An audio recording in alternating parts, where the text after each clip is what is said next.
Okay, good morning, everybody. This is episode number 2 of Cores Are Us. Thank you all for coming. This, I think, seems to be a successful series. As you know, we're giving you overviews of the research cores on the campus. The talks are going to be recorded and linked on the website, but this is an opportunity for our highly functional cores to let you know what what resources they have to offer and how you can access them. This morning, this is all neurotechnology. So I want to thank Mark Delacqua, who oversees these units, for his participation. Specifically, I want to thank the speakers, but I'll let them introduce themselves. I think we're beginning with microscopy, and Richard, that's you. And again, thank you all very, very much for participating as presenters and as audience. I think this is a great activity. I'll turn the floor over to Richard. Thank you, Peter. So, yes, I'm going to talk about light microscopy. And so I'm Richard Benninger. I'm the director of the Advanced Light Microscopy Core. As Peter indicated, we're housed out of the Neurotechnology Center, where we receive a lot of support. I want to advertise, we also receive some support and provide services for Diabetes Research Center as well, and across the institution. So if you're not a neuroscientist, this is still a resource for you. And to highlight that, here's a beautiful image of a blood vessel of collagen and elastin. So, as an overview of the Advanced Light Microscopy Core, we're a user facility that serves the entire Anschutz Medical Campus. We offer a wide variety of microscopy imaging techniques like confocal, two-photon, super resolution, whole organ clearing, and more that I'll highlight a few capabilities in a little bit. We provide training and support for all the ALMC instruments. The training is at no additional charge for academic users. We also hold seminars and workshops, more frequently pre-pandemic and hopefully post-pandemic, but we'll try and do some into pandemic as well. And we're located in RC1 North and RC2 on the 7th floors. Although we are in RC1, we're going to move to the first floor pretty soon into a dedicated suite. And again, as I said, we've received support primarily from the Neurotechnology Center and also from the Diabetes Research Center. So I want to briefly just mention what is fluorescence microscopy and why do we want to do it first, and then I'll highlight some capabilities and some details of the core. So in fluorescence microscopy, we have some light source. It could be a lamp, it could be a laser, it could be a more sophisticated light source. And we project that onto the sample, which could be cells, tissues, animals. And then we collect that light onto a detector. And with that, we can spatially map the position of fluorophores in the biological tissue. And in doing so, that provides a lot of information about our sample, both structural and functional information. And so we like to use microscopy as investigators because it's very highly sensitive. You can detect single molecules in your sample and you get molecular information. So you can do immunolabeling and look at the distribution of specific proteins, but you can also use genetically encoded proteins like GFP and look at where different promoters are active or where different proteins are located in live samples, in animals. And then we can also use things like biosensors like GCAM.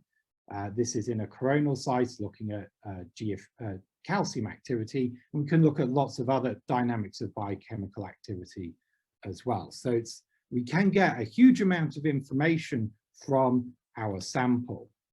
And microscopy provides really good spatial resolution, sort of from nanometer or tens of nanometers or hundreds of nanometers up to centimeters, and then on a time scale of milliseconds to hours. So you encompass this huge amount of spatial information and temporal information in your sample. And then with super resolution imaging, we can get down to sort of nanometer scales and look at sort of synaptic organization, for example, rather than just cellular organization. And it's also minimally invasive, which is very important, allowing long-term imaging. So this is a list of systems that we have. A key thing in microscopy is you can get a huge amount of information from a sample, and there's a lot of different approaches that are best suited to collect different types of information. And so we end up with lots of acronyms to sort of code for the different approaches that we have. And so in the microscopy core, we have our conventional confocal imaging systems, but we also have a lot more sophisticated systems that can do more specialized approaches. And I want to spend a good amount of time highlighting some of these capabilities. And so I've tried to cram in sort of a number of different capabilities that we can provide beyond conventional microscopy imaging. So I'll start spending a lot of time looking at super resolution microscopy and show some of the things you can achieve with that. And then I'll talk about some of these other approaches more briefly. And hopefully you'll see something like, oh, I would like to try and do that with my samples. And if anything piques your interest, please don't hesitate to contact us. I'll have a lot of specific information about how the core operates, contact details at the end. So let's look at super resolution microscopy and what that is. So super resolution imaging, in general, in a conventional microscope, your resolution is limited to 500 nanometers. Okay, so you can resolve features or structures that are 500 nanometers or bigger. Anything smaller than that, you can't. And if you've got your GFP or your other protein, that's on the scale of a few nanometers. And so it's very hard to, or you can't basically with conventional microscopy resolve the exact protein distribution. So one example, this is a number of proteins that sit in a synapse, and a lot of people would like to examine the structure of this synapse during it changes in its function. But we're trying to probe with this giant spot in our conventional microscope, and that just makes resolving these different proteins very challenging. So we have a few systems that really allow you to get much closer to that protein organization. One is this ELIRA Palm Storm system.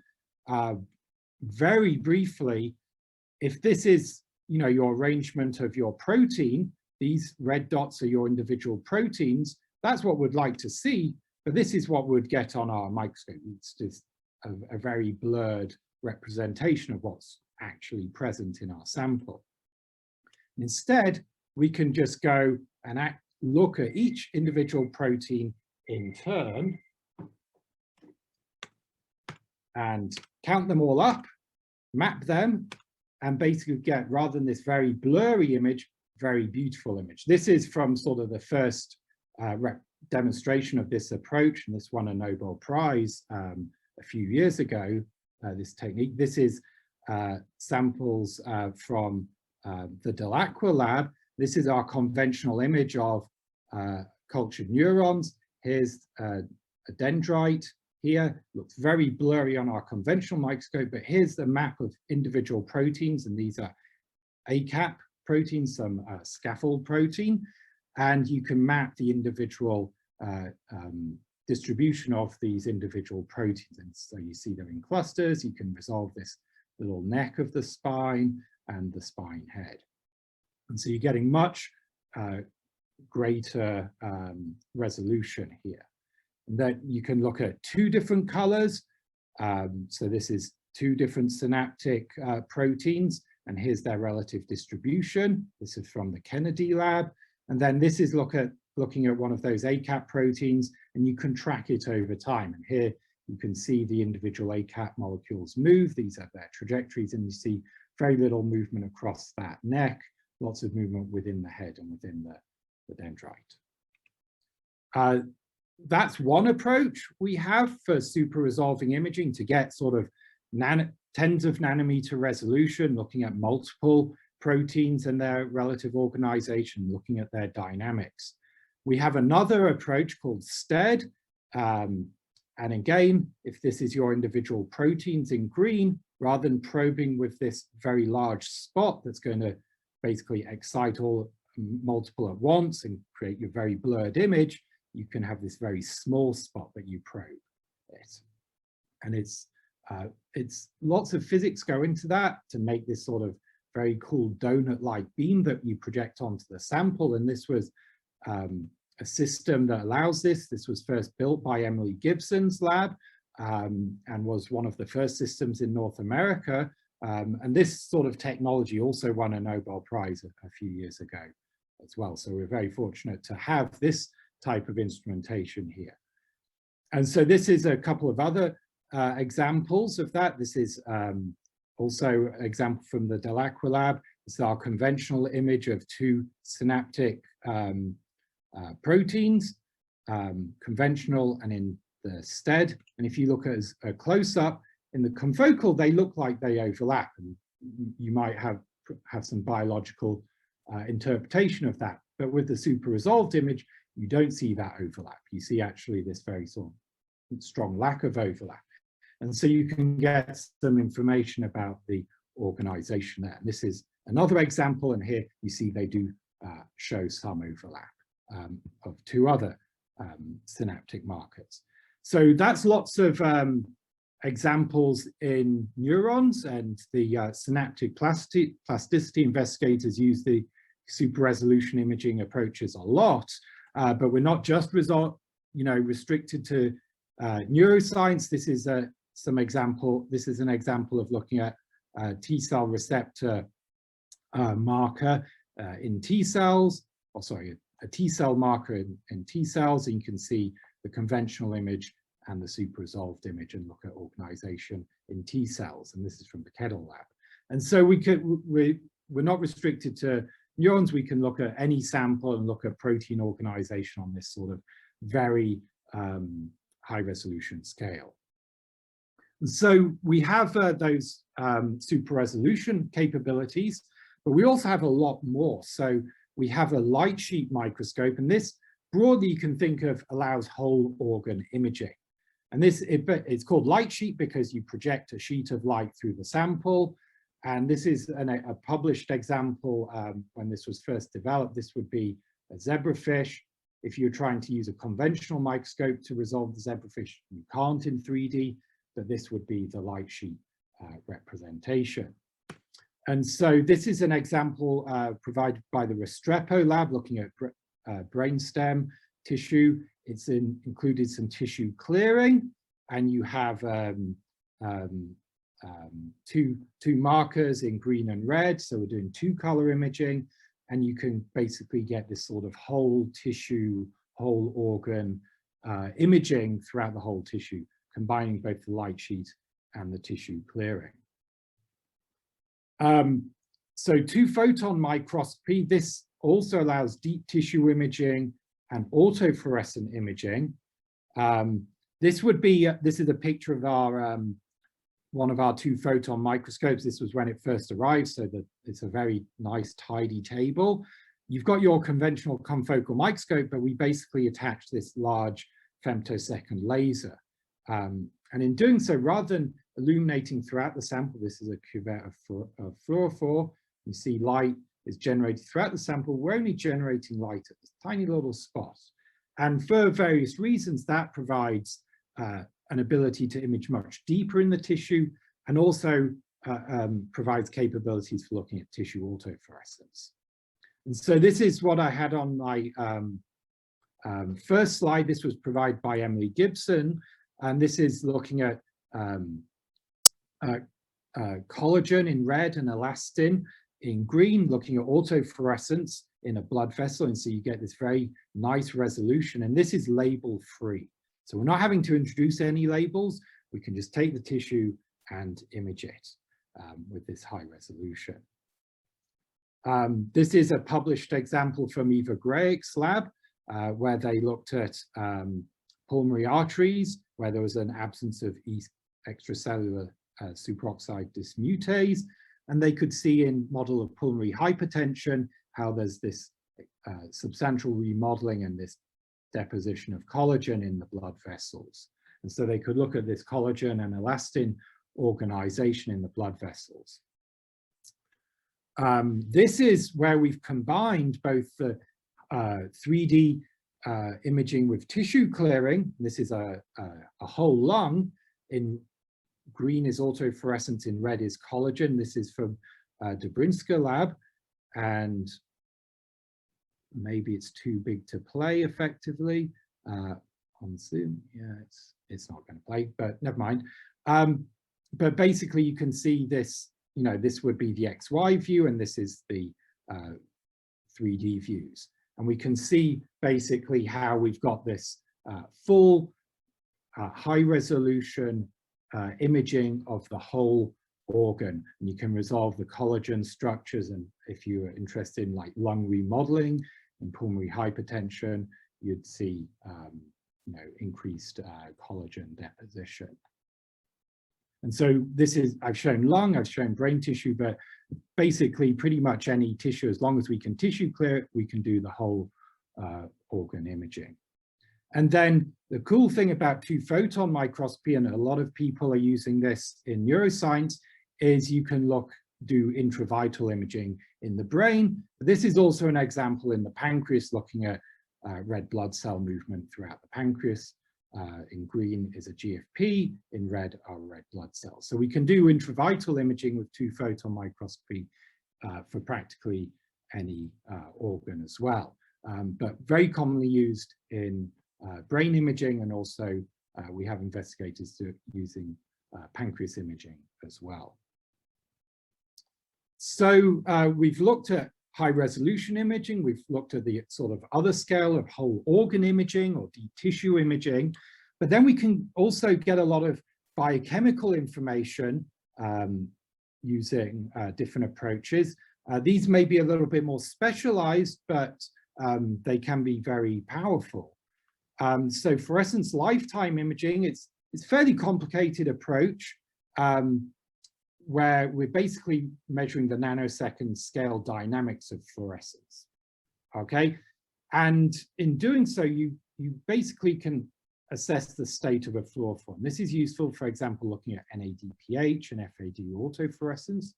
To look at metabolism, we can look at collagen and elastin autofluorescence as well. We can look at oxidized lipids, and we can look at protein-protein interactions on a nanometer scale. And this, we have our conventional confocal microscope, and we basically have a small detector added that allows this capability. And so this is a published example from Kimberly Bruce and Robert Eckel, where they basically disrupted lipid sensing in the PVN, paraventricular nucleus, I think that stands for. And they did the fluorescence lifetime imaging, and they're looking at NADH and FAD. And basically, if the lifetime of NADH changes, indicates a transition from oxidative phosphorylation to glycolysis. And so when they knocked out the LPL in the brain, they saw this transition between oxidative phosphorylation to glycolysis as reflected by changes in the state of the NADH. And then the FAD showed a lesser degree, but a change going from this sort of bound state to this free state that indicated a transition from less TCA cycle and greater FA oxidation, fatty acid oxidation. And so they could resolve these sort of metabolic changes in the neurons in the intact tissue. And so they published this here. And this is another example in the brain, but you can do this practically in any tissue you'd like, where you can probe, if you want to probe metabolism, looking at metabolism in different populations, in the cell populations in the intact tissue. And then we can do finer things like looking at things like complex 1 binding, complex 3 binding, and so on. Another approach we have is this coherent anti-stokes Raman scattering. This is a sort of almost unique system to have in a core facility. Basically, in this system, you're measuring vibrational modes of a molecule, and by looking at the Raman scattering. And so you can differentiate different molecular bonds like carbon-hydrogen, carbon double hydrogen bonds, carbon-oxygen bonds, and so on. And this is due to the difference in wavelength of the scattered light. So essentially, we can tune our laser to image a different bond in the sample. And so this is achieved by having basically a specialized laser that we couple into the microscope. And one common thing people like to look at is tune it to a carbon-hydrogen bond, which is enriched in lipids. And so we can image lipids. This is an image from Emily Gibson's lab, where they have a nerve, and they look at individual neurons with GFP, and they can look at the myelination via the lipid, surrounding lipid. And so they can resolve the individual neurons and their myelination in the nerve. Well, this is an example looking at liver steatosis in a low-fat fed mouse and a high-fat fed mouse. And you see basically this accumulation of lipid droplets in the liver with this Western diet, high-fat diet, and that can be reversed with this drug. And so this is looking at lipid deposition because we're looking at carbon-hydrogen bonds, but we could also tune that to other bonds as well. And particularly if you want to put in a labeled lipid, this is a very good technique to image that labeled lipid. And so the last thing technique I want to highlight is fluorescence correlation spectroscopy, which allows you to look at molecular dynamics. And so this is an imaging process per se. We basically park the beam in our sample, and as the light is sort of sat in one place in the sample, molecules move in and out of that volume. And you see that reflected as this fluctuation in the signal. And you can do some math on that time course of that signal, and basically get this new curve that can give you how fast the molecules diffuse and how many molecules you have. And so you can look at diffusion and concentration of your molecule. But not only that, let's say if that molecule binds to another molecule, that's going to affect the diffusion. Let's say if those molecules aggregate, that's going to be a change in their relative concentration. And this, not only can we look at single species, we can look at multiple species and see if they co-transport or do they transport individually. And as an example, here's a cell. We can park our beam in the cell, and we can look at, this is a sodium phosphate transporter. There's a 2A version and a 2C version. They're both tagged with fluorescent proteins. They have movement, but we can do a function called a cross correlation, which basically shows no movement. So basically, there's no relative or no co-migration of these transporters. And if you do it with different transporters, you can see they do co-migrate. And so this allows you to probe in the cells whether different molecules like receptors or transporters are co-migrating or not. So that's, I've shown a lot of different approaches there, and that's not everything we can do. There's a lot more. There's a huge diversity in the type of information we can get in a sample, whether it's structural information or biochemical information and the dynamics. And we can look at different samples, whether it's cells, looking at subcellular structures, or looking at whole organs. And so how we can use the core, well, this is our website. We actually have just recently transitioned the website. This is our old site. This is our new site. Simple way is going to the Neurotechnology Center website and going to the cores page there. And that has all the contact information and so on. You can contact us. I'll have who we all are in a moment, but you can contact myself. I'm the core director, or you can contact Radu Moldovan, the core manager. We're sort of the best first contact people. When you contact us, we can discuss what your experimental needs are, what you're trying to achieve. and we can sort of help you identify which type of approach or system is going to be most effective for your needs. We can train you and any other users in your lab on the system. This is free of charge. If after one training you don't feel you understand everything, we can still give you advice and come and do follow-up training if you need. Once you are comfortable working with a specific system, then we can allow you to book time on that system. And on the course page, there's a link to the booking system where you can select the times that you need.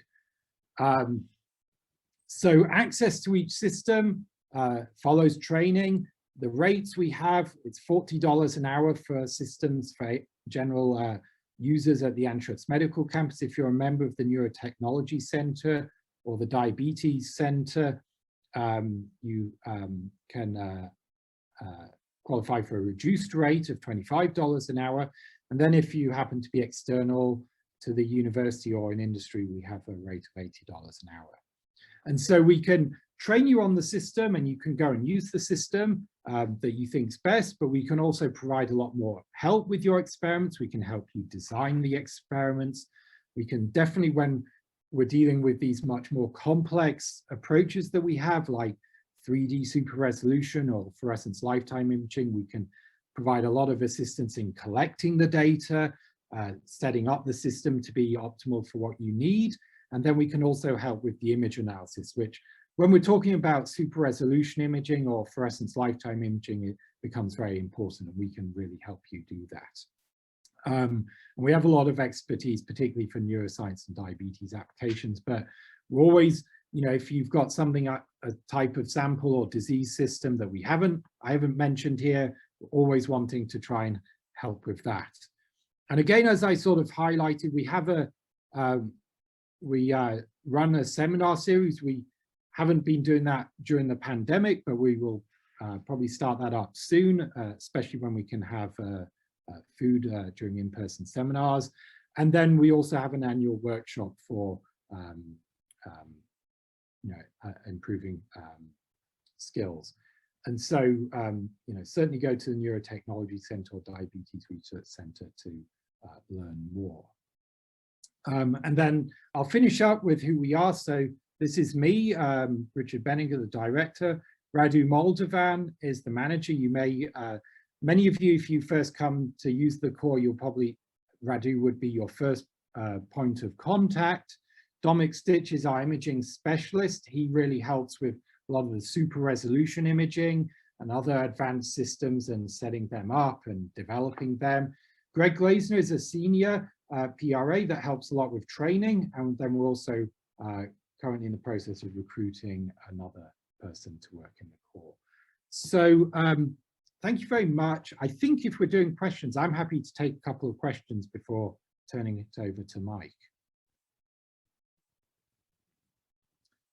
If we don't have any questions, definitely feel free, or you want to talk to someone, contact myself or Radu. I see someone.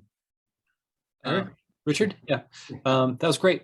So a question, so in terms of some of the tissue processing, you mentioned, you know, tissue clearing, for example, is that something where you have protocols that you then share with investigators, or, you know, someone was interested in doing, for example, light sheet microscopy and tissue clearing, kind of at what point would they interface with you versus getting protocols from you or others? Yeah, so we'll, yeah, the tissue clearing, that's definitely going to be a sort of working together on that, because it's very tissue dependent and there's lots of different ways of tissue clearing.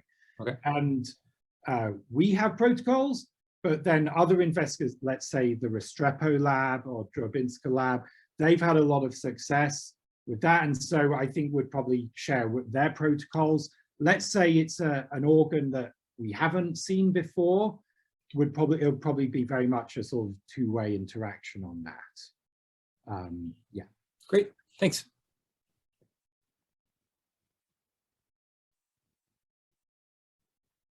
Yeah, thanks for asking that. Okay, if there's no other questions, I will turn it over to Mike. I'll stop sharing.